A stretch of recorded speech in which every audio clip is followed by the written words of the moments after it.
Hello, my name is Peter Cinnamon, and you're listening to a podcast which is all about the Irish League, where it was a thrilling weekend of action which could have huge ramifications come the end of the season. Linfield's Young Guns struggled before a second half comeback saw them grab 3 goals and escape with 3 points against the downtrodden Swifts at the National Stadium. Cliftonville couldn't match such a feat as Glentoran and a linesman's flag thwarted their attempt at a come-from-behind victory. Elsewhere, it was vintage Friday night fare from Larne, not so much from the Crews, and a stalemate at the bottom sets up what could be a rather tasty chocolate festive schedule ahead. Let's talk about it all on this week's edition of Kicking Match. It's nice to be back here in the podcast studio, mainly because, well, it's dry here, isn't it? I don't feel like I'm going to be blown off course onto the road at any moment in time. It's a nice little safe space. It's been a difficult week for any of us that have had to venture out into the great unknown outside that has been Northern Ireland for the past 7 days. But one of the little bright sparks has been that we got a full game week of games in the Linfield Premiership. We had all 6 games, and thank goodness that we did, because it was an absolute corker. Probably the best game week maybe of like 2023, at least of this season so far, I felt, and it was headlined by just some stunners. We had come-from-behind victories. We had some amazing goals. We have, of course, just a little bit of spice, some questionable refereeing decisions as well. Therefore, plenty to talk about. And here, to natter through it all, it's great to welcome back to the podcast. Hello, Stewart Cherry. Peter, how you doing? I am doing very well. This is a funny part of the season. I know I keep focusing on what time of the season we are in, but people like to use little phrases like business end of the season. Obviously, we're not at that point just yet. If we were baking a cake of the season right now, this part is just that moment before you stick it in the oven. You've got the batter there. You've got a lot of what you need to do already sitting there. You can add a wee egg maybe, add a bit of flour, sugar, flavour, whatever. But we're approaching where by the time you stick it in that oven, there's only so much you can do around timings. And this weekend will be a key one. I feel like at around 4:45, 46, whatever it might have been, that was and could be a huge pendulum moment in the season, because at that point things were moving up and down. That table was live and it was active, and if some things didn't happen, as it does every week, we could be looking at a very different table, and ultimately at the end of the season we could be looking at a very different finishing table. But let's go to the games and the moments that made it probably one of the best weekends so far. And one of those games I was talking about that were in this pendulum moment was Cliftonville against Glentoran. Glentoran coming in to solitude off the back of their biggest win of the season. Could they take that momentum in and beat another top side in the league? Cliftonville, meanwhile, are looking up and thinking, Linfield just lost to Glentoran. Can they one-up them and beat them at their home patch? They're scoring lots of goals. And if you're a Cliftonville fan, I think you're looking at this as 2 points lost. And it's mainly because of frustrating mistakes. Yeah, look, I thought it was a cracking game by the sound of things and watching the highlights. I think that the amazing thing about the Irish Premiership at the moment, Peter, has been that those top teams, the games between them that matter so much right now. And that's been really, really exciting. There was an interesting stat, I think, that Joel Taggart said at the start of the game. He said that while Cliftonville are clearly looking like title contenders, this season they haven't beaten Larne, they haven't beaten Linfield, and they haven't beaten Glentoran. And I do agree with you, there was probably 2 points dropped. If you look even, I'm sure we'll go through the goals and such, but they probably got slightly fortuitous for the first goal. Long ball, bad defensive mistake by Luke McCullough, and Ronnie Hill popped in. Then Glentoran scored. Awful defending. Absolutely awful. And defending. I'll be honest, I think it was a weekend of awful defending. If think it was some shocking defenders, especially from like the defenders you don't expect this. The Linfield game, I think Glenavan's defence were all at sea in their match, but it was interesting, conceding right at the end of the first half when O'Connor scored probably the most deflected shot I've seen all season, and then right at the start of the second half. But you have to, one thing about Cliftonville is that they came back, and not just with the equaliser, but they absolutely peppered Glentoran's goal for that last 10 minutes. It must have been 5 or 6 chances. And I don't know if you've seen, but Rory Hale's shot from about 45 yards, it just went over the bar. Um, I think it's probably a point that Glentoran were happy enough, having followed up beating Linfield at home, getting through in the County Antrim Shield. So for them, it's probably been a good last 10 days. But for Cliftonville, it's more drop points. It's losing out, a losing touch, sorry, with the top two again, especially with Linfield's shenanigans at the end. So, yeah, I think I would agree with you. It's probably Jim Magilton will be pretty frustrated out of the two managers by the end of it. The Linfield game definitely casts a shadow over this game because there is a situation where Cliftonville, it's 2-2, they are pushing, they are just hammering Glentoran with all their wizardry, all their attacking play. They are completely in the ascendancy.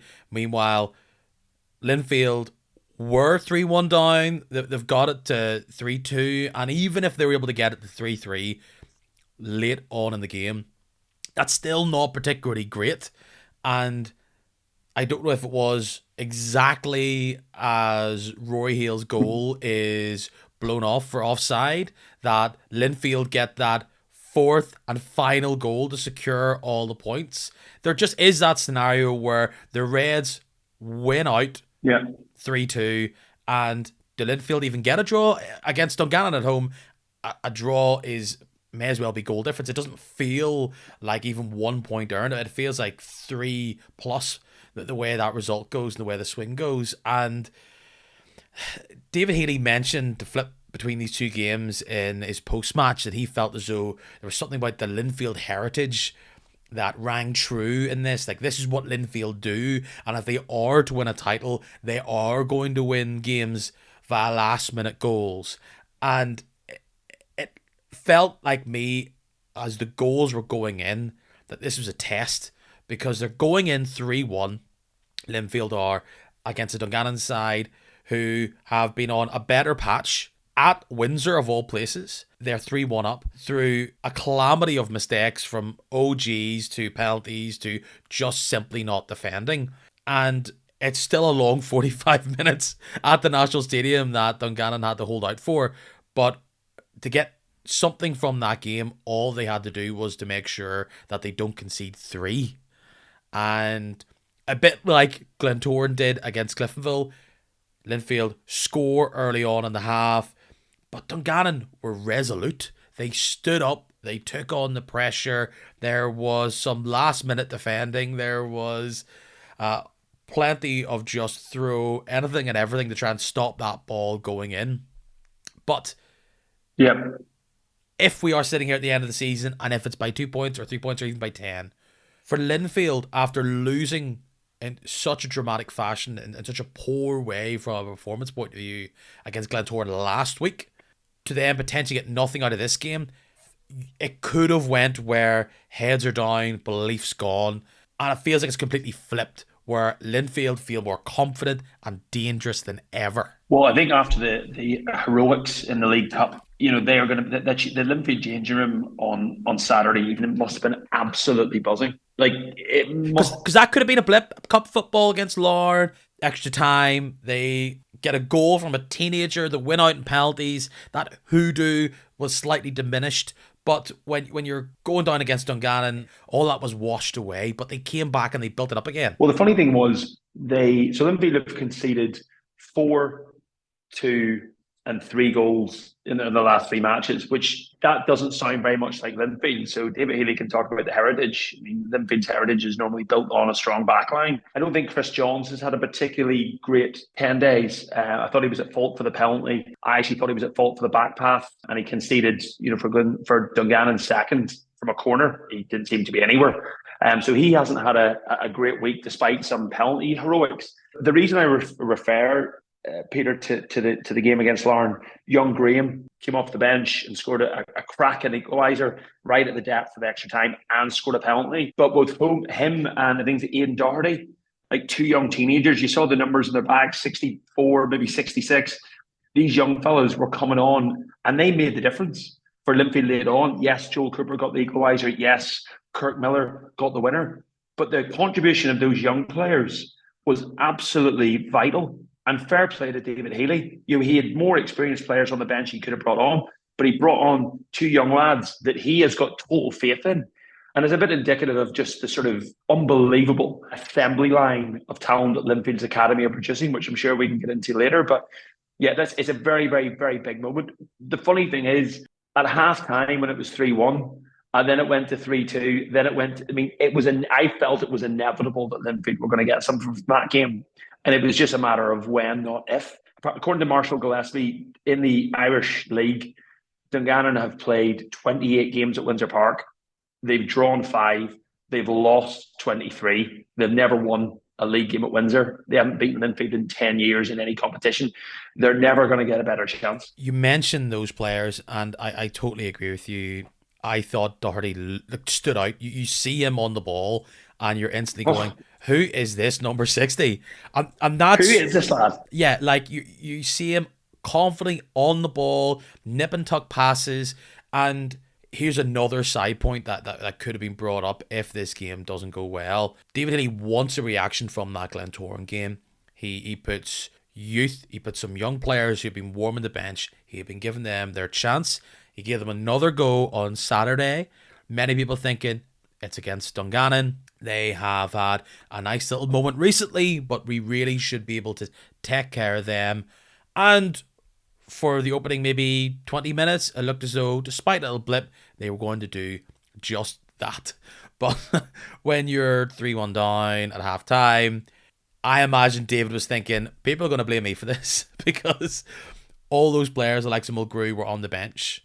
And does he have the ability to flex his muscles? When you get results, yes, you do. When you don't, you absolutely do not. And even more interesting about this game, and I think it will be a bit of you'll have that long game, of course, on the Tuesday in the League Cup, but this will feel like a coming out moment potentially for a couple of these names, because if you look at the Linfield team over the past few years, there's been some, let's be fair, but you think of the spine of this team. I know Mulgrew, is somebody who's been a legend there for well over a decade, but Shields been brought in, Fallon's been brought in, McDade, who was in there, has been brought in, Fitzpatrick's been a high-profile signing, McKee is well known to have come from Rangers, Finlayson was brought in, East was brought in.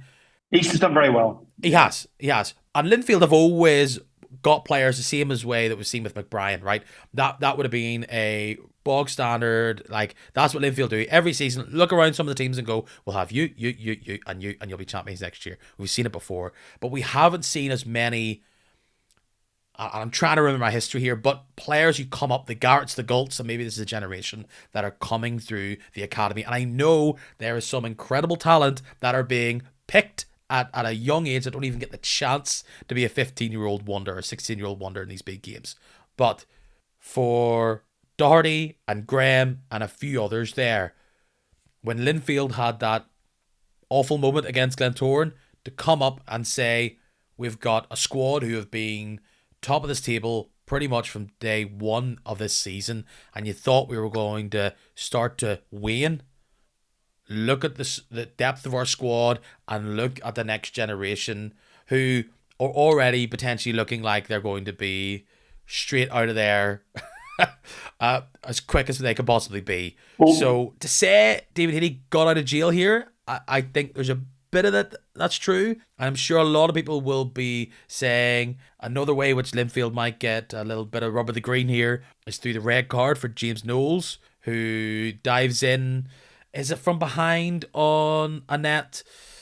I know why people would argue it's a red card, but I get how that would be very frustrating if you're Dungannon. Yeah, and I mean, I think, again, we were talking about probably not been a great day for defenders or a great weekend for defenders. I don't think it was a great weekend for keepers. I don't think either goalkeeper here, just even from the goals that were conceded, covered themselves in glory. I think everyone done, especially for the third one. But, I mean, for a club like Dungannon Swifts to be missing James Knowles now for the next 3 matches, which I assume he would get if it's a straight red, it's how they recover from this. This is a real sucker punch for them, considering where they were. But just one thing you mentioned, Peter, I thought was really interesting.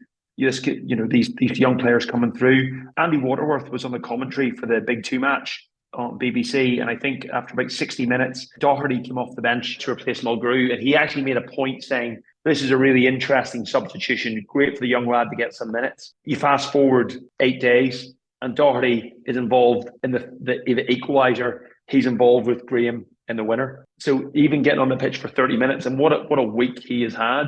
But yeah, I mean, again, I think there was a naivety to Dungannon's play. I think there was some poor defending for the goals, for the third goal and for the fourth goal for Linfield. I think they certainly didn't cover themselves in glory on that. But I think it's tough. Dungannon are down there. They're scrapping for every point. They're not going to get many points this season on the road, especially, and that is going to be a very tough one for them to respond to, and it's going to be vitally important in their next match against, I think, is it League Cup against Newry? It does remind me of the game that Carrick were able to come in, get the goals, and hold out for a draw. Let's not give all the credit to the kids. We saw Mulgrew come on and get a man of the match award for it. Cooper gets the goal, drags it through. Kirk Miller is the man to finally ping it in at the end as the last minutes tick by to get the winner here. So it was some old favourites showing who's boss here. So for Linfield, we know how good their squad is. They've got some young crop coming through that will no doubt be stars in this league or beyond. I'm sure plenty of managers have been looking at the past week thinking, January's coming. Would you mind giving us one of those teenagers, please? Because they look a bit good. So if Linfield have the ability to move them on, it just shows the potential dynasty that they have growing there. Dungannon fought well. They took their chances. They made a couple of mistakes at the back, from the set piece where the ball gets punched away by the goalkeeper, not getting rid of it. You would say maybe the Knowles red card going in from behind. It was on Mulgrew, actually. So a tough day for the Dungannon Swifts, who could have got a really fantastic point, even a win. But to go back actually to that Cliftonville Glentoran game, Linfield went out there once again, back top. I thought Glentoran got Glentoraned at the start of that game against Cliftonville. Cliftonville went straight for the gullet very early on. They almost scored within seconds, and then they were able to score really early on from that one big punt through that Ronan Hale's able to fire in the back of the net. Then really poor head away from Cliftonville, and then ping pongs about. Darrell Connor is able to pick up where he left off the Saturday beforehand by getting that deflected goal in.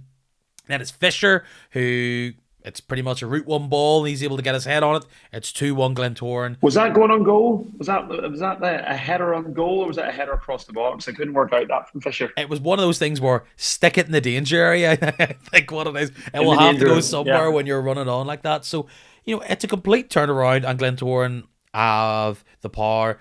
Clifton will have to do it all over again in their home patch. They've conceded so few goals this season, and to let 2 in what might have been 5 or so like on-field minutes, it's frustrating. And they went and they huffed and they puffed, and in a weekend of some pretty great goals, you've got to put some shine on for all the young players we were talking about with Linfield. Shea Kearney, 19 years old. He's in double figures when it comes to games this season for Cliftonville, but that for me will be the welcome to the league moment for myself and others, no doubt. That was so sweetly struck. That's every time you wind up and whack a ball, doesn't matter if it's 5-a-side at the playground or an 11-a-side pitch, that's what you think is going to happen. It just felt like picture perfect in the way he executed that shot right in the bottom corner. Ain't saving those, as they say. I just think Cliftonville deserved to get the result, but that's completely irrelevant because they just weren't able to get it out. We saw Rory Hale far from far out, and it goes over the bar. Glentoran held out, and they got their point, and I know there'll be plenty of people. I can't see any footage that would give me any clarity on if that was in fact a offside for that pretty much last minute goal that got chalked off for Cliftonville. But you say there that Cliftonville haven't beaten Linfield, haven't been able to beat Lauren, haven't been able to beat Glentoran.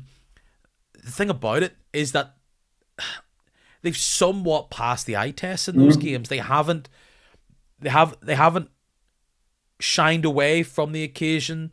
They haven't had anything where you thought that, bar maybe that Saturday where there was a couple of mistakes, there was nothing where you thought they've completely switched off and haven't been there for the game. There's been minor mistakes here or there, but they've worked hard, they've played honestly, they've went for the win rather than playing for a draw and then seeing what happens. Perhaps that tells you that they need to be a bit more pragmatic in some of these games. Well, there's nothing in it, Peter. Now, the two games against Linfield this season, lost 2-1 away, lost 1-0 at home, lost 1-0 away to the Glens, drew 1-1 with Larne at home and lost 2-1 to Larne away. They're thereabouts. I think the fairness to them, they're 4 points behind. Linfield have a game in hand, but their record against everybody else, they had 4 wins on the bounce going into the match on Saturday. Like Cliftonville, actually, in many ways, I'm very pleased for Jim Magilton. I really liked him as a player. I've liked him as a manager. And I know he wasn't he wasn't the top of the wish list for the Reds fans or for many of the Reds fans. And I'm actually just really pleased to see what himself and his team are putting together. Because they're a really good side at the moment. They're dangerous. They're playing with, I think you said, wizardry at the start. Absolutely. And they've got some incredible attacking players in terms of the Hale brothers, Gormley, Wilson, Ashford off the bench, young Kearney, only 19. I think he's one of 3 teenagers to score at the weekend. They have an exciting team. You see some teams put up little highlight packages of this result 20 years ago, this result 6 years ago. Genuinely, the way Cliftonville play at times looks alien compared to some of those games. I know it's hard to compare what maybe 96 or 2002 or even 2015 to now, sometimes just the way the pitches are and the game is played, but the way they ping it about, they move, the intensity, it just looks completely different. And it shows you some of the ideas, some of the tactics, and also the evolution that we've seen in the league. And I know I talked about that last week, but Magilton and, to an extent, Jared Little coming in, they have broadly taken the same squad as last season, who they ultimately did fall away at the end pretty badly. And they had a great season 2 years ago. Last year, they just couldn't keep up the intensity. But there's something about this team that just feels more ruthless or more dangerous and more hungry for goals. They will beat you. They will embarrass you. You might feel like a bit of a harsh term, but I mean they will just play you off the park and they will enjoy doing it. I think they revel. You could see there against Glentoran. I know there's a rivalry there, but those players loved scoring past them and giving the opposite fans a bit of stick, saying, what are you going to say now? And stats look pretty good when it comes to goals for, goals against. Like, they are there and thereabouts, people would say. And the key thing is going into January, and a lot can change in the next few weeks, that they're not out of this yet. And perhaps there are just a few little tweaks in those big games, and things could change, and we could all play shoulda, woulda, coulda here. But they have been able to make this work. I don't know what the special sauce is, but it's all coming together very, very nicely. Of course, it's a long season, and we'll have to see, are they able to keep it up in the same way? I think Linfield have shown that they probably have more depth. But sometimes small squads, Cliftonville have a decent-sized squad themselves, but you would probably say it's on the smaller side compared to Linfield and Larne, and I guess, I don't know the technicalities now. They're not full-time team, but they're working on it now, and it all sets things up really nicely going forward. To touch on Larne, on Friday night against a high-flying Glenavon, a side who won a lot of games in a row.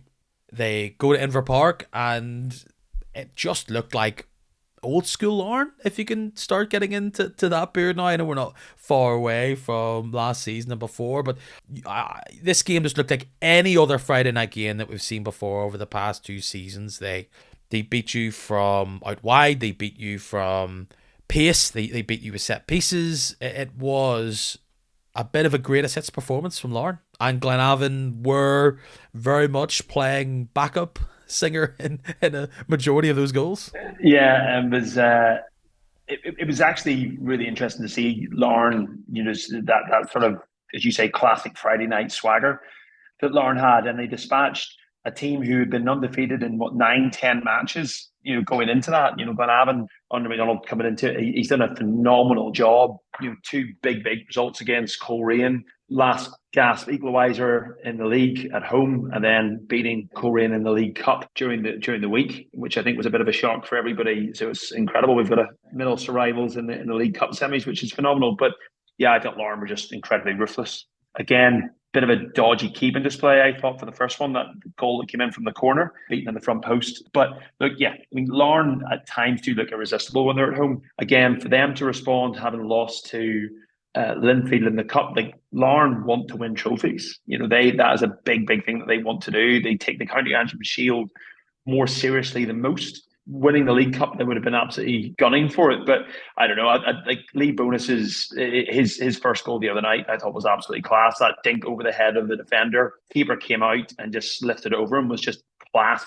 Again, you look at their goal scorers: Miller, Bonus, Andy Ryan, Paul O'Neill. I mean, they'd walk into any Irish Premiership side, all four of them. It's incredible. And again, they just were very ruthless. Well, they scored different types of goals to learn.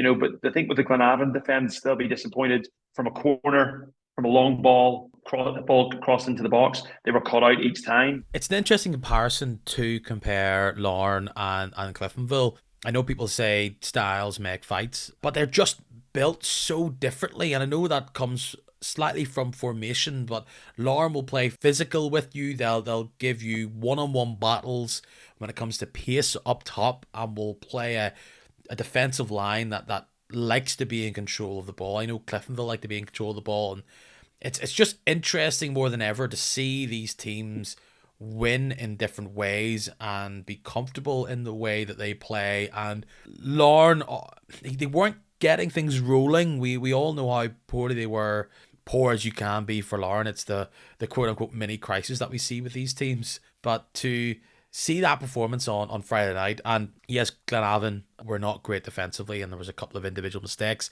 I'm sure many people would say after such a big run of winning so many games, Inver Park's a hard place to go to on a Friday night on most weeks, but to come in there after such a intense run of games, I think it was 2 midweek games in a row from the both in the League Cup, or at least in quick succession from the Limavady game and going away to Coleraine, playing that game with 10 men for a while. So give them their dues. They were tired, they looked tired, and you can't go into Inver Park and try and get a result unless being there at 100%. And I think in a game like this, the full-time status really rung true.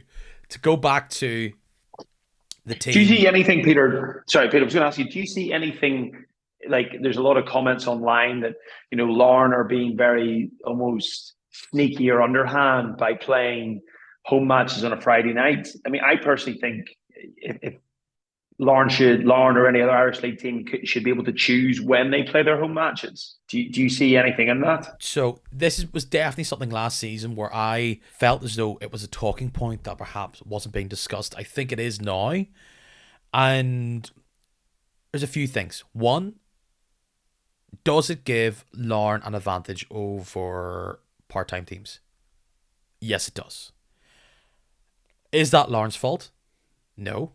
And I think what the league is saying here, not outright, and I'm not quoting them directly, but I think you could argue that with the situation that a team can, for all intents and purposes, say we want to play on a Friday night and you're just going to have to play ball, is that Larne wanted, as they have outwardly claimed, for fan experience, to draw more fans in, to not be in competition with other forms of entertainment on a Saturday afternoon. They're finding their rhythm on a Friday night. We've seen other teams on the island of Ireland find a lot of success on Friday evenings. Should the league stop it? There's nothing stopping Glenavon going full time, bar of course money and their own success. So I think rather than dragging Larne down or try and force Larne to play by rules that make other people who aren't able to get to their full-time status stop them from doing that, they're saying it's only a quote-unquote unfair advantage if you aren't able to go up. So it's it's saying they're up there because I know there's been investment, but through their own hard work or diligence or whatever you may say, they're there due to success. You have the ability to have success too. If obviously they're not doing it because they don't have the finances to do it. So I think they're just saying they're not slowing down other racers. I don't think personally. We're not in a race. We're not going the speed of our slowest person. Yeah, they can run on, and it's up to you to catch them. I think is what we're going by. I would agree. I don't see why they should need to. If they found a formula that is working for them, and the whole thing with Irish League is trying to not just increase the quality of the product that's on display, the quality of the clubs and their infrastructure, their outlook, their planning, their organization, their recruitment, but it's the fan experience. And if they have stumbled on something that works for them, keep going with it. And as you say, it's up to other clubs to adapt. It shouldn't be an unwritten rule that Irish League matches are at 3 p.m. on a Saturday, and anyone that does anything outside of that are bending the rules. The environment is there. You can play home matches. I think at the viewing of the home club, they just have to notify the opponents of what they're doing, with the exception of Sunday, where both teams need to agree. And for as long as that's the rule, I see no reason why Lauren can't keep doing what they're doing.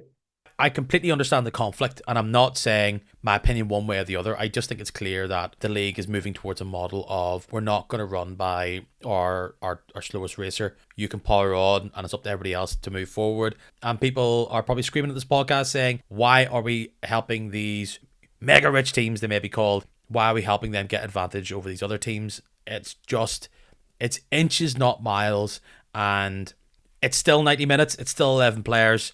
And it's not like Lauren are undefeated at home. They have a great record at home over the past 2 years, but it's an open game and it can go one way or the other. And it's a Friday night that was quite popular this week because we also saw Crusaders go to Carrick Rangers and scrape by with a victory. My goodness, did Stephen Baxter's Crusaders team need this and need this bad.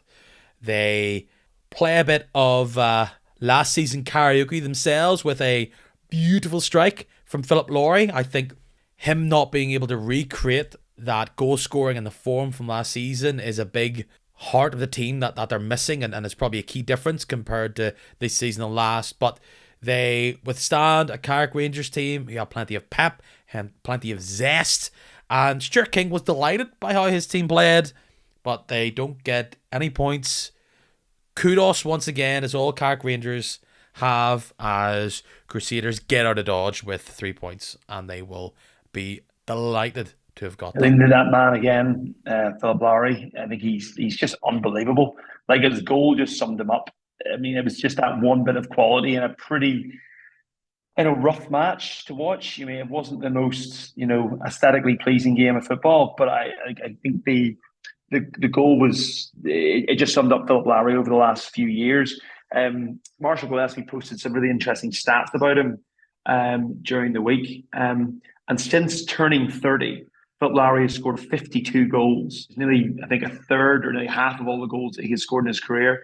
And, I doubt he's hitting any sweeter. Carrick are a dogged team, and Crusaders are a team that are really out of sorts. They struggle to get consecutive victories. I think a bit like Glentoran, in the league. They've only had a couple of games throughout this league season so far where they're putting back-to-back victories, but it was a hard-fought win. The issue with Carrick is that Carrick themselves have really struggled. I think the last home victory they had was against Glentoran, which was either back in September or October. So Carrick will turn up. What they did away to Linfield, what they've done both home and away to Glentoran. I think Carrick will be fine. I don't think they'll break into the top 6 this season. I think they'll be battling with the likes of Dungannon, who's going to finish 7th. But yeah, I can see why Stewart King was relatively pleased. They made it hard work for Crusaders. They missed the penalty, Carrick, and they have plenty of chances. I'm thinking about the one where Perkis, neat little interplay trickery with his feet, and is able to fire off a really nice shot from outside the box. But it's another chance where, like, you look at the points total for Carrick and they'll be thinking like it was this much, but you could probably add maybe 7 points. They'll feel that they should have won in their head. It's been up and down. It's just been such a bumpy ride for Carrick, and they'll rue nights like this. It it was a tight little battle where they just have nothing to show for it, bar that irrelevant when it comes to the league title word, pride and kudos. So Stuart King will just try and define this, distill what he has here, and try and make this more consistent, where they're higher up the table. They are challenging for that top six, because they'll just think there's so many missed opportunities, but they've been poor defensively, and I think this is probably one of their better defensive performances. And a big part of that was how much they just pressured Crusaders at the back, but this wasn't going to come through. They missed the penalty. It literally is one of those nights. A team who really needed a victory and bounce back themselves this weekend, if we return to Saturday, was Coleraine, after losing 3 points very late on against the 10 men of Glenavon, letting them sneak in and get a point. They then lose to Glenavon on their home patch midweek in the Cup. They have Loughgall, who are very much off their hot streak, and themselves lost in the League Cup, as you were chatting about earlier on. And it was two teams going against each other, both performing poorly at the back, plenty of spark up front, and it was going to be a question of who was going to turn up and get the goals, and who could maybe put in a bit of a shift at the back to try and make things happen. In short, 3-2 says exactly what it was like. At the back, some frailties still came to the fore, but who came up tops? 17-year-old Kieran O'Hara. What a big lump he is. He gets the first goal, breaks the deadlock for Coleraine, and in the same way we're talking about Linfield, they could do with a couple of young, youthful players coming into the squad to beef it out in some key areas. They get the win here, 3-2. Some nice little goals. David McDade gets sent off near the end of the game. Not absolute last minute case here, but they had to play for a patch of the game there with 10 men. They went out 3-2. They get out of dodge this time round, but still plenty of work, I think, for Oran Kearney's men there. Yeah, I mean, the goal from O'Hara, straight from a corner, he just towered above everybody and nodded it in. It was incredible. Coleraine, it's funny, I feel like I'm almost on like one of those records that are just scratched, and I keep repeating myself, but a team that is also lacking that consistency. And Coleraine, Crusaders, Glentoran just can't seem to put a run of victories together. But this has been a big bounce back for them. Having crashed out of the League Cup again, a competition they've done incredibly well in over the last number of years. Lynch McHenry scored a class goal in that regard, but obviously the fact that Loughgall scored quite late on through McGee, who's having an unbelievable season. That must be his 11th or 12th of the campaign, and again took it really well. I think for Oran Kearney at the minute is maybe he doesn't really care how they win, as long as they win. They can win ugly, and they did just enough, obviously, to get past Loughgall. Loughgall, though, I think this season I've just been so impressed with them. They've just really just come into it. They don't seem to be overawed. They don't seem to be intimidated by anybody. They just seem to go about their business. Really good opening goal from Kelly, though I probably think Gareth Dean should have done a bit better with it, if I'm honest. I think it seemed to go through his hands. Yes, but once again, it is a case where he is adding to he's got a goal Oscar, as I like to say, where the goalkeeper diving out makes that goal look maybe 3 times better. It is a it's a sweet strike, bottom corner. It's one of those, if you're watching it live, you give a completely involuntary ooh, it just comes out of you seeing that hit that far out and going straight into the back of the net. But Loughgall have had no problem scoring goals, and they get to themselves that thump from Kelly. McGee doing bits in the box, as he usually can do week in and week out. He can find space. He's a nice shot on him. He's physical. He's able to have a bit of speed when he gets going as well. For Loughgall, I've talked a few weeks now where we're saying, have they been found out? Is the good run starting to peter out? It clearly has petered out, losing to Portadown twice in the guts of a fortnight there. I know they're very different games, they're cup competitions, but that only adds to the way the results in the league have been going. I think if you particularly see the second goal from Coleraine, is that Loughgall right now have great attacking play. They have sturdy enough defense. Maybe perhaps not a whole lot of speed there. They can be run on. It's in the transition. If you can get the ball quickly, because they commit a lot of men forward, lock all, which makes them very entertaining. But if you can capture on the break, which is exactly what that was, and it's an intercepted pass, and you can go from one end to the other, which is exactly what Coleraine love to do. We've seen them do that, especially at the feet of McKendry. That's where they can be attacked, and perhaps that's where Loughgall need to maybe sit back a bit deeper, not commit as many men forward, because they don't mind controlling the ball as much, but it is in the transition from one end to the other. They're being caught out, and they look sturdy enough. They're able to withstand a lot of attacking play. It's when the ball comes loose in the centre of the park where those defenders panic. So they're still looking pretty. They're still scoring goals, which is the hardest part when you're in the bottom of six. Perhaps these dreams of being in the top six may not be in reach as we thought they could be if they could keep going. But it's a great start. How many times have you seen this as well? Great start to the season. Doesn't really go as well continuing on, but you've still got to be happy the way they're going. It doesn't really matter how you get the points as long as you get them. Final game of the week, and I'm sure going into this everybody could have predicted it, 0-0. It was a game that both teams would love to have won. Both teams are pretty happy they didn't lose, and it would be a great point if it wasn't the fact that it was against each other. Newry against Ballymena on a soggy old pitch. It rained a lot over the past few days across Northern Ireland last week. It was a soggy old pitch, but then the Newry Showgrounds tends to be. And it was a game of two battling performances, not great quality up top.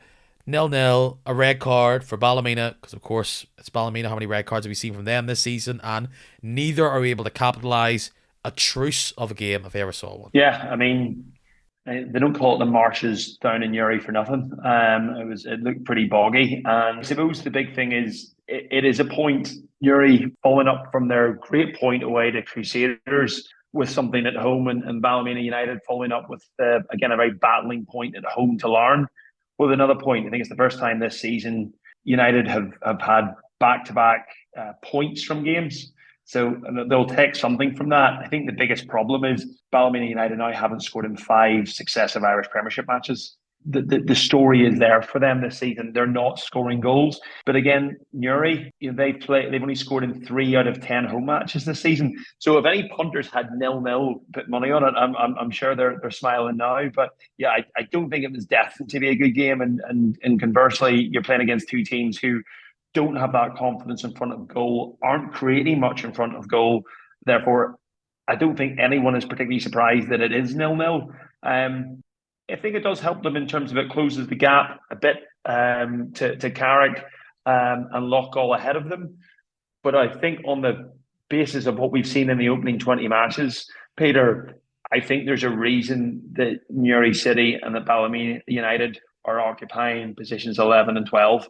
And I'd be probably more surprised if there's 2 other teams down there by the end of the season. It's starting to look as though other teams are pushing them down and are creating that gap. Well, it looked like it was going to be 4 with Dungannon and with Glenavon. Dungannon have got a couple of wins now. Lost to scoring goals for them.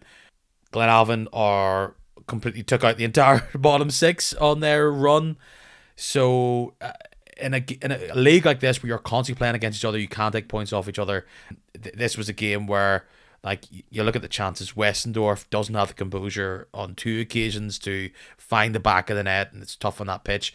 Lockhart, he tries to thump it when he gets free in the box for Newry and isn't able to find the back of the net. So it's one of those things where we could be talking about it, where one of these teams has got 1 goal and they've been able to sneak the 3 points. On this occasion, it's a draw, it's a point apiece, and they will go again.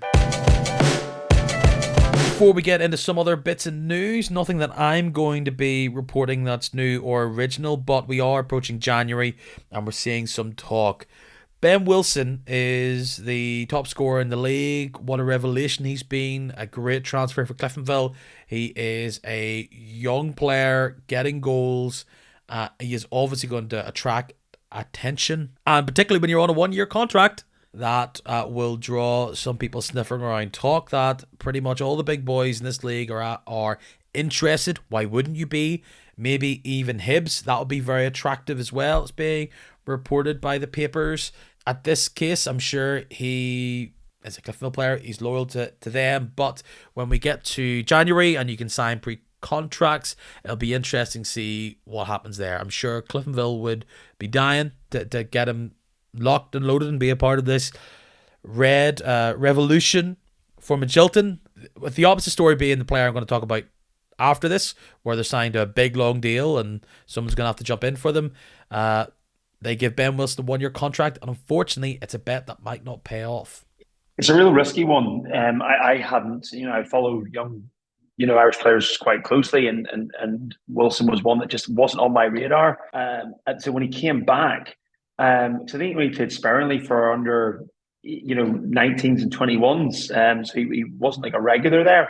But he's come back in and he's been unbelievable. 16 goals so far this season and 20 odd matches. And even at that, I don't think he's had the best run of form over the past 8 or 9 games. But he started the season off with a bang. He's 22 years old. He's just come back. It's his first full season of senior football. He must have aspirations to go back across to England or Scotland. And you would wonder there, what is the best club to do that? Is he going to be better positioned to do that now? I think Hibs, as you said, have been linked to him. Or is it to go to one of the full-time Irish League clubs, have a season or so there, and then get the move a la Shane Lavery when he left Everton, came back to Linfield, and then has moved over again? Lee Bonus has obviously been touted to move to different clubs. I know Clifton will have got this hybrid model that they're working towards, and I know there's aspirations there to go full-time. Is it just wrong timing? Is he going to wait around for that? I don't know. But at the end of the day, he's getting football, he's getting goals in an attacking team. Perhaps the system that Clifton will play suits him best. But we do know that Linfield are still in the market for a striker, so you wouldn't be surprised if they were throwing the kitchen sink to try to get him as well. Of course, option, I don't know if it's B or C in the situation, is that, and we don't know, of course, what the contract negotiations was. Perhaps Ben Wilson was saying, I'll go with you guys, but it's only going to be for a year. Clifton will have another scenario here where if he is to go to another team, or if he is to go to in the league, or go to somebody in Scotland, England, because you've only got, now you don't have a huge amount of leverage here, but you've only got a couple more months left, do you cash out in January? He hasn't been starting up until Saturday there. He missed out in 2 games where they went for Gormley. Do they just try and ride him till the end of the season and see what happens, and he goes away for free? Obviously, the player would have to consent to any transfer there as well. Or do they go, you know what, this is an asset that will be worthless to us come the summer if he's not contracted us. So you know what? Take the cash. We will reload and do this again. So interesting decisions there for Cliftonville and Ben Wilson as we approach the window opening up. The other story which has been mooted around, Rory Brown, goalkeeper for Glenavon. On the younger spectrum when it comes to goalkeepers, always been highly touted despite being in a bottom 6 side. Chat is full-time football and Derry City is a calling. Of course, League of Ireland are preparing to get themselves back up and running for a new season around February time. Could the idea of heading up to Derry full-time football entice him? He signed a 5-year deal, I believe maybe last season or so. So I've talked about this before. Glenavon locked down, particularly their young players, to long contracts so they can negotiate. I'm sure they wouldn't quote-unquote stand in the player's way, but of course he is their asset and no doubt will want remunerated in the same way they did with Fitzpatrick if he was to go to the Maiden City Candy Stripes. I think this whole idea of standing in players' way, I do genuinely believe that is going to be a phrase that is, while very apt, will become less and less prevalent in Irish League football as the professionalism of the league continues to evolve. If you look at Glenavon or speak to any Glenavon fans, the amount of young players that they have seen develop, progress, and leave for absolutely nothing or very, very little over the past number of years. You think of players like Mark Sykes, Robbie McDade, Shane Lavery, Joel Cooper. All these players have left, and I don't know if they've really had the opportunity to quote-unquote cash in. If they've signed him on a long-term contract, they know Derry City, through their owner, have got deeper pockets than most clubs on the island of Ireland. They know that Derry City have qualified for Europe. And they also know that Derry City may be losing their keeper, Maher, who's probably one of the best keepers down south. And there's a chance that he may go. I'd be very, very interested if Rory Brown, who was at Wolves, then was at Institute, joined Glentoran to be their number one in a full-time setup, was then, I think, was he not put out on loan to Ballymallard? Did he go to the Mallards on loan? At 23, 24 years old, established himself as a first-team keeper. I'd be very interested if he would want to go if he wasn't going to be number one. And I think that'll be the big thing that'll come up. But let's just hope for his sake that Derry City weren't watching on Friday night, perhaps. But he's a great goalkeeper. He's done really well, and he's had a brilliant run recently. And I know from speaking to people at Avon fans, reading things online, people speak very highly of him, and it's really good to see like a young keeper who's responded in the way that he's had, getting that attention. So I think if he is going to go, I see no reason why Glenavon wouldn't, dig their heels in and hope to be well compensated for it. Just an interesting one where you're talking about this player development, and it's something I'm sure will come up more and more. But this is one thing I think is just this really exciting part of the Irish League right now. And Linfield, who I think in many ways are a very easy club to criticise at times. You think that they maybe aren't as progressive in some ways as some of the other clubs, in terms of embracing full time or even generating bigger crowds, etc. But the youth academy that Linfield have right now and the development of youth players is just incredible. I think that Michael Galt, Glenn Ferguson are over there, and just on the back of these young players like Graham Doherty, Annett, who obviously have got a lot of headlines over the past sort of 5 or 6 days. The model that Linfield are developing now through the youth academy. This pod isn't to discuss the pros and cons of Brexit, but from a footballing perspective, one of the benefits is that young Northern Irish players, and therefore players in the Irish League, have become a lot more attractive to clubs in Britain. And you're going to see that more and more. But if you even look what Linfield are doing, I know Shamrock Rovers for a long time have been the trailblazers on the island for player development, but Linfield are breathing right down their necks. If you look at the Northern Ireland squad recently, Callum Marshall, Trey Hume, Dave Taylor, Ross McCausland, Paul Smith, Ethan Galbraith, all these players have come through Linfield, under 21s, Charlie Allen, Carl Johnson coming through as well. And it's this idea that Irish League clubs can now financially and commercially capitalise on developing players and then selling players, which is something we've never really been able to do consistently. I heard a number of Linfield have maybe generated over £500,000 in transfer fees from some of their academy players over the last couple of seasons. Like it's phenomenal, and they really seem to be incredibly proactive at doing it. And I think that's going to be a really interesting development in Irish League football. I was looking at it. Apparently, the average age of squads in Irish League is 26. That's the average age of the squads. Crusaders, unsurprisingly, the outliers there, with an average age, I think, of about 30. But the amount of teenagers now that are playing in Irish League, scoring in Irish League, I think is a really, really interesting thing. I think we've seen about 20 young players who are 21 or under score in the Irish League this season. And some are using more sparingly than others, granted. Like Crusaders, for instance, have only played 2 players under the age of 21 in league matches this season. But then you compare that to Ballymena, Dungannon, Larne, Linfield, and Cliftonville, who've played 8 or 9 players who are under 20 or 21 or under. So this development, I think, is going to be really, really interesting over the next few years, both on the field in terms of the players that are playing, but then off the field, the players that the clubs are getting and selling. And you saw it even with the likes of Glentoran selling Terry Devlin.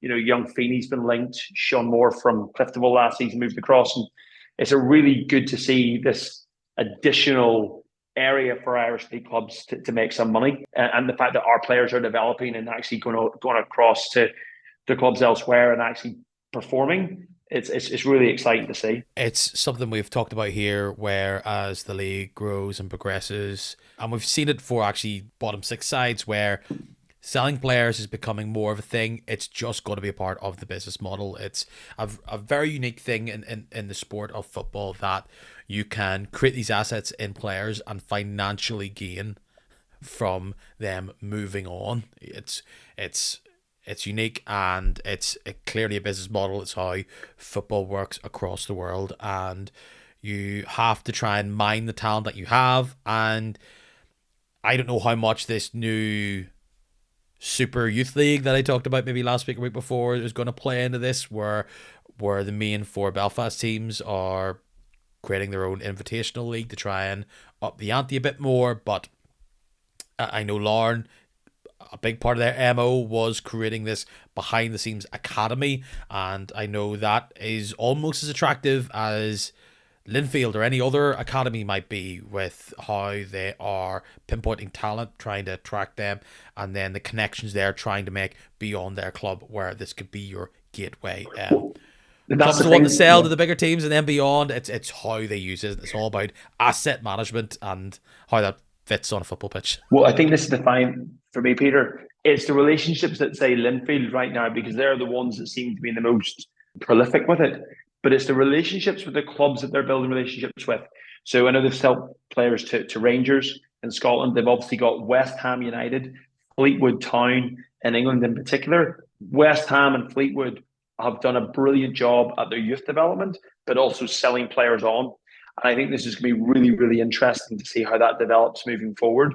I think with West Ham in particular, who are taking a very, very strong interest in the Irish League. Paddy Kelly from Coleraine, Callum Marshall from Linfield, Sean Moore from Cliftonville. Those are three Irish League clubs that are now represented in the Premier Under 21 League and Under 23 League through the players that they're selecting. So yeah, it's you talk about investment coming into the league.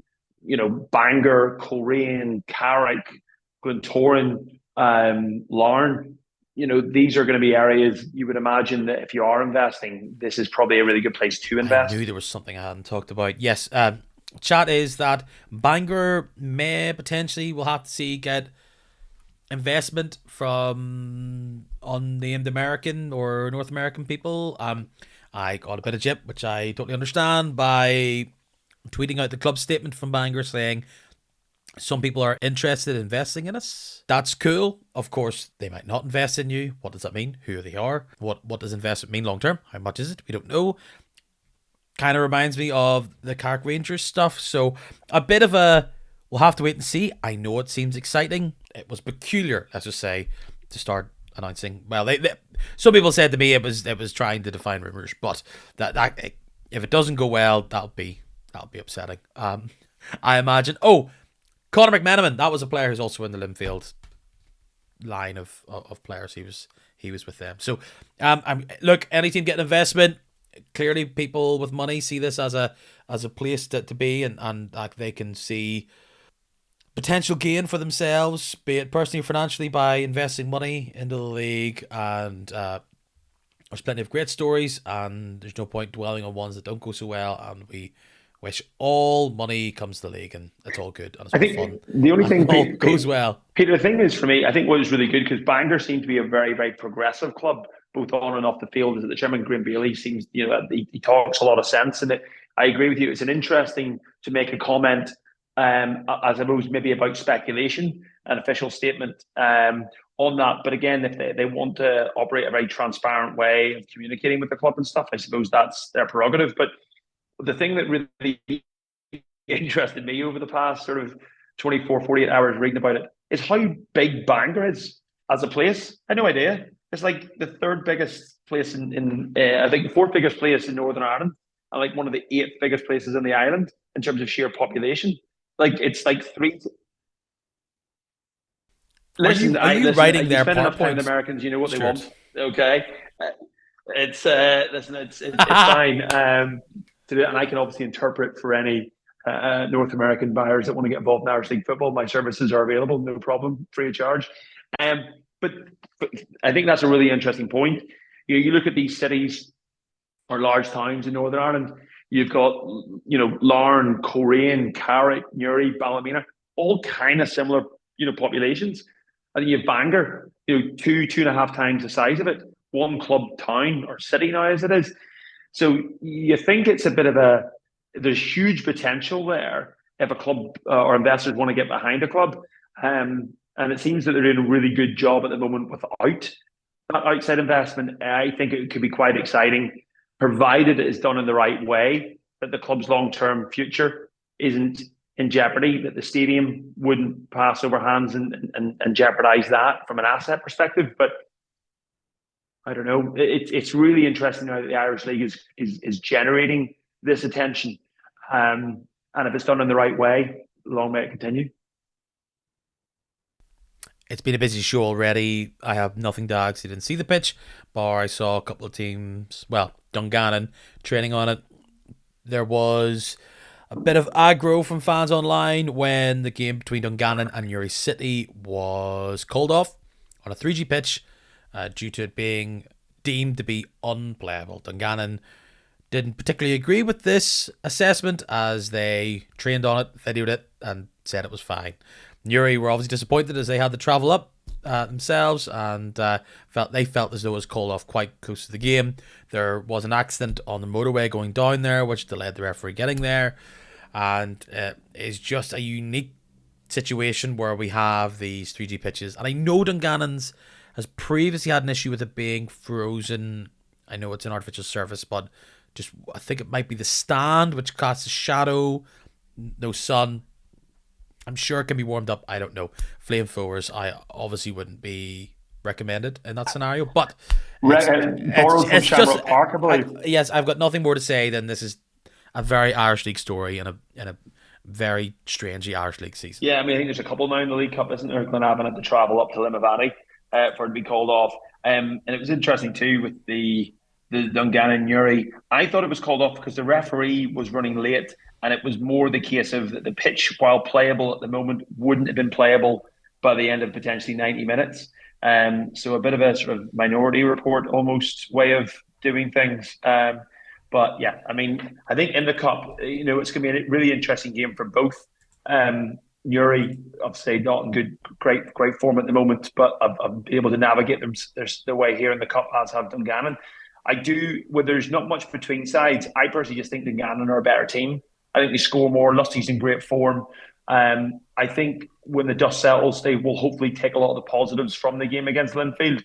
The fact they've gone to the National Stadium, they've scored 3 goals, they've looked dangerous. That should give them a bit of a pep in their step. And I'd be very, very surprised if the Swifts don't make it through. The only thing to update, if people haven't seen the story, Niffle have asked the IFA to investigate why that League Cup clash with Newry was in fact called off. There has been a myriad of reports of timelines and things that happened, and it'll be something to keep an eye on when it comes to what that report has to say. And if it changes things moving forward, we are going to get into a patch of bad weather, no doubt, over the next few months. It's been absolutely bolting over the past few weeks in Northern Ireland. It's also rained a bucketful. And I know clubs have had frustrations in regards to the judgment of when a game is called off and when it isn't. And referees have a lot of decisions to make there, a lot of things to consider. Sometimes do with insurance, where if something really bad was to happen in regards to an injury that could ultimately end a player's career, they have to take those in considerations of is a significant risk where something like that could happen. Fingers crossed nothing like that happens this week as we get into our almost penultimate fixtures before the big Boxing Day weekend. We've got 6 all in, 2 on the Friday night, which is where we'll start, and a game for Ballymena that they'll have circled in red. A game where they will think, it's like if you ranked it out of 3 of like 3, we're not really going to get anything. 1, we have to get something. 2 is in the realm of possibility. This is a 2 in that grade where they welcome in Carrick Rangers to the showgrounds. They can't let this opportunity slip them by, and they are, I don't know if they're looking better at the back. They've changed formation where they have had 5 at the back and they were able to hold Larne not scoring any goals against them at the showgrounds. They were able to hold Newry away from home. Can they do it to Carrick Rangers, who couldn't score themselves but had plenty of chances against Crusaders? Do you fancy either of these teams? I mean, I don't really fancy either of them in the sense that I wouldn't put money on either at the moment because I think that again, Ballymena have improved from where they were, I think, at the start of Jim Irwin's tenure. And it was a very, very difficult one for him when the amount of players that came in, 16, 17 players left the club, but then 60, 70 players came into the club. That's a massive turnover of players. Yes, a really good point. The fact that they have been able to stop the rod at the back. The fact is they haven't scored in 5 matches. I do fancy Carrick for this. I think it's going to be 2-1 Carrick. I agree. This goal scoring problem for Ballymena is exactly what it is. It is a problem. And until I can see that they're changing that, one-off chances by Westendorf and all the rest isn't coming through. They're not getting much from set pieces. And despite the fact that they're doing all right at the back, I don't think across 90 minutes on that pitch they'll be able to withstand Tilney and Cushley and Perkis and all those little sparks. And I'm going to say 2-0 Carrick Rangers. Plus, when it comes to Carrick Rangers, it's always been on, off, on, off, on, off. If we're going to say last week was an off game when it comes to results, this follows what we've currently seen. And Carrick will win out for me 2-0. Big match. Crews host Larne. Can Crusaders finally shake off this past few weeks where injuries have held them back, flow of play has held them back? They face against red hot Larne, and I just think that Larne, despite not having a great record at Seaview, and Crusaders actually haven't done pretty good against Larne over the past couple of months, I just think Larne will do the business. This is what Larne do. They turn the screw, and I don't think Crusaders will be able to withstand it across 90 minutes. That's a good point. Again, granted, it's not always done this way, but I just think Larne are a much better team than Crusaders at the moment. And they're playing better football. I think they've got a higher level of consistency in what they're doing. I don't know, it sounds, but like Crusaders under Stephen Baxter are incredible in how they come back season after season. But I personally think they're looking quite old. They're looking lethargic, as a team. That game against Carrick would have taken quite a bit out of them. Granted, they've had a full week to recover, but I don't know. I think the only other thing you would say is Crusaders can really stop. If there's one team in the league that can really prevent Larne from playing their free flowing confidence football, it is Crusaders. They master that way of disrupting and breaking things up. I think it's going to be pretty close. Personally speaking, I've actually gone for a 2-2. Few goals granted. Larne at times, especially away from home this season, haven't been brilliant, and Crusaders have typically been very good at Seaview over the last number of years. But I think I would think Larne are 10 points clear of Cruise right at the minute in the league, I don't think they're going to do enough on Friday night. So I'm going to go for 1-1 or 2-2. I think Larne will have the physicality here, and that less than sturdy backline of Crews, it was supposed to be the bedrock they built everything on, and it's complete sand at the minute. And against a team like Larne, they'll not be able to withstand, I believe. I'm going to say 3-1. I do think Crews can nick a goal back, maybe from a set piece, but with Bonus now back, getting a goal or two, maybe not up to 100%. Andy Ryan in a similar vein. We have Paul O'Neill. These are all great players. We all know what they're doing. And Larne know exactly what they're at. 3-1 for me. Going to Saturday, we have Coleraine against Dungannon Swifts. Coleraine at home should be seen as favourites based on long-term form, but Dungannon Swifts are scoring goals, but they're letting some in. It's very similar to what that Loughgall meeting was like, and I'm going to say maybe a high-scoring draw, 2-2. I'm going to go for a 2-1 for Coleraine. I do agree. I think Dungannon are, you said they are scoring goals. I think a lot will maybe hinge on, do we go the distance with Dungannon against Newry City in the League Cup during the week? I wonder how much that's going to make an impact before dusting themselves down and going again on Saturday.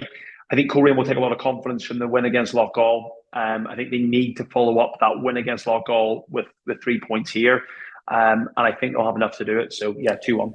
Glenavon, after getting rollicked by Larne, they have to go against Linfield. Will Linfield start slow once again, or will they finally learn their lesson away from home and be able to take control of this game? Glenavon, have looked sturdier at the back, but this is a completely different gravy in Linfield. Linfield have been able to be patient and break them down in previous meetings, and I've got to say, I think something similar will happen again. Fitzpatrick back at more in view. Will he celebrate? Probably not. Do you know what? I'm actually really, really looking forward to this game. I think there'll be a really good crowd down at Mourneview. I think the Glenavon fans will really be up for this. I know that they've had, a very challenging last sort of couple of seasons, but this is a massive test again. Steve McDonald, Irish League Manager of the Month for November. He's done a really, really good job there. I do think Linfield's fragilities at the back can be exposed again. As we've said, they've conceded quite a number of goals in the last 3 or 4 matches. This is a really, really good opportunity for Glenavon in front of their home fans to get a major, major scalp. That being said, I think Linfield are just naturally better than them, and I think they do have too much quality. I'm going to go for 1-1. Wow, that would be some result. I just can't see Glenavon withstanding Linfield for that entirety of it. Maybe Linfield just don't get out of jail on this occasion, and they are doing what they did at the start of the season, and they got away with it by conceding goals. Maybe it's a get-right game here. I'm going to say Linfield 3-0, perhaps, and they might come quite late as they're becoming recently. The 3 out of the 4, all 4 of these games on Saturday are top 6 versus bottom 6. Glentoran host Newry City. Tricky game at home because it just has to be a must win. So far this season, bar maybe Carrick, Glentoran have fared okay when they've played these bottom 6 teams at home. I think against this Newry backline, I think they'll get the goals here. I think this could be maybe a 4-1 perhaps to Glentoran. I mean, I can't argue with that. They beat them 4-2 away from home. I think Niall McGinn had a cracking day that day.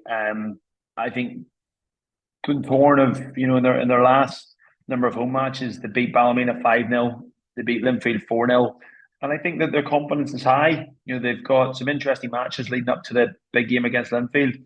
They're home to Newry, then away to Swifts the following week. I think Glentoran will be too strong for them. I'm going to go for 4-1 Glentoran. Loughgall host Cliftonville. It's at Lakeview Park. People are saying it can be a tricky area. I don't think it is. It's produced a fair amount of goals this season. And if Loughgall are to get anything against Cliftonville, they're going to have to try and shut down this Cliftonville forward line. No one's doing that really this year. And as I alluded to earlier on this season, a lot of the traits that this Cliftonville front 3, 5, 6, front 10, whatever they are the absolute worst nightmare for this Loughgall team. They break freely, they do it with speed, they run at you. This Loughgall back 3 don't particularly like that, or at least so far this season haven't fared well. I don't think it'll be a thumping, but I think it'll be a very comfortable 2-0. Yeah, I mean, there's not been one game at Lakeview where this season it's been 0-0. There's been goals in every single match. I think, again, Cliftonville are in also a good run of form themselves. I really think Cliftonville will make the most of this one, and I think they're going to win 3-1. That is our lot this week. We are, not slowly, we are rushing towards the big set of festive fixtures. One more pod before Christmas. After this, I'm not going to force you on Christmas Eve or Christmas Day to try and listen to me. So I've got one more pod, then I'm going to have a big super pod where I'm going to combine the games just before Christmas and the games just after Christmas. Lots of stuff. And because of that, I'm bringing back the boys from around the grounds. Double guests, double game week. It's going to be fun just post-Christmas. But like I said, one more to go before that. But of course, this one isn't just over yet, Stu. A big one, like I said at the start, potentially one of the best weekends we've had so far. Could be one of the more pivotal ones. If people don't know who you are and they want to hear more thoughts, just like the ones that you've shared today on a daily, weekly, minutely basis, where can they do that on social media channels? Yeah, so it's the Irish Will 83 on Twitter /X. Yeah, no, I agree with you, Peter. I think that the league is actually really hotting up. I think the fact that Linfield, maybe a month ago, Linfield could have gone 13 points clear, and then they lost at home to Larne. They lost away to Glentoran, and it just has made things a bit more exciting. I think we genuinely have a really genuine 3-team title race, which is really, really exciting. And I think this weekend again, building up to the big games on Boxing Day in December always tends to happen, but these are the matches last weekend, this weekend coming, that make the difference. So yeah, very, very excited about it, and I'm looking forward to being kept up to date on the pods as well. A pleasure to have you on. It was a delight to have your analysis this week, and I look forward to chatting to you very soon.